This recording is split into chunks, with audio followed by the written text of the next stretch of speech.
Why people cheat. The emotional aftermath of infidelity is a lot like the stages of grief. First, there's the shock that the person closest to you has committed such a betrayal and perhaps even denial as you grapple with their act. Then, pain and anger follow, which generally leads to one question: why do people cheat? According to Kelly Campbell, Ph.D., Associate Professor of Psychology and Human Development at California State University, San Bernardino, there is a myriad of reasons that people cheat, but she's quick to point out that it shouldn't necessarily be demonized. We don't know if humans are even meant to be monogamous. It's just that some people are naturally more in line with those views and others are not. They rank low for agreeableness and conscientiousness. Most researchers agree the Big Five is the most widely used metric and reflects personality types, says Campbell. When people rank low for both agreeableness and conscientiousness,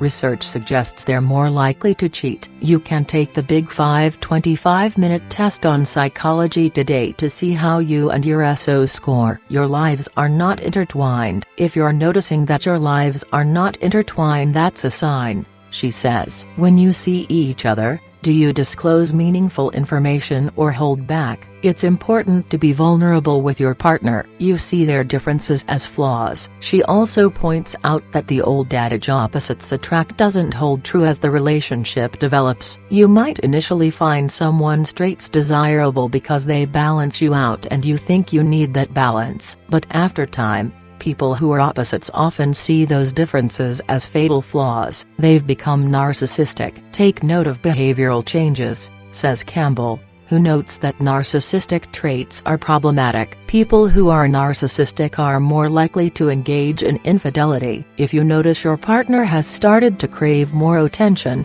for example, by interacting with the server at a restaurant, that's a red flag. The reasoning. There are many reasons people cheat, but according to Campbell, they usually fall into three categories: individual, relationship, and situational. The phrase "once a cheater, always a cheater" refers to individual reasons for cheating, qualities about the person that makes him or her more prone to commit infidelity, she writes in an article for Psychology Today. Aspects like personality traits, religious and political orientations, and gender all play a part. Those who cheat for relationship reasons do so because they don't feel satisfied. Researchers find that partnerships characterized by dissatisfaction, unfulfilling sex, and high conflict are at higher risk for infidelity, she says. Also, the more dissimilar partners are, in terms of personality, education level, and other factors, the more likely they are to experience infidelity. Finally, there are situational reasons. This refers to people who don't have a personality prone to cheating, but something about their environment puts them at risk for infidelity. Something as seemingly simple as moving jobs or cities could play a role. The next step. So your partner was unfaithful and you're left at a heart-wrenching junction. Do you stay and try to mend the relationship, or do you walk away? Campbell says it's okay to ask your SO why they cheated but recommends steering away from unnecessary detail. Without judgment, I would ask them to share why they did it to learn their side of the story. Is this really about them? Try to approach the conversation with an open mind so they don't shut down and just tell you what you want to hear. You're not going to be able to mend the relationship if they're defensive or not willing to be truthful after the cheating. The second aspect to consider is if they're remorseful. You're not going to be able to mend the relationship if they're defensive or not willing to be truthful after the cheating. Then,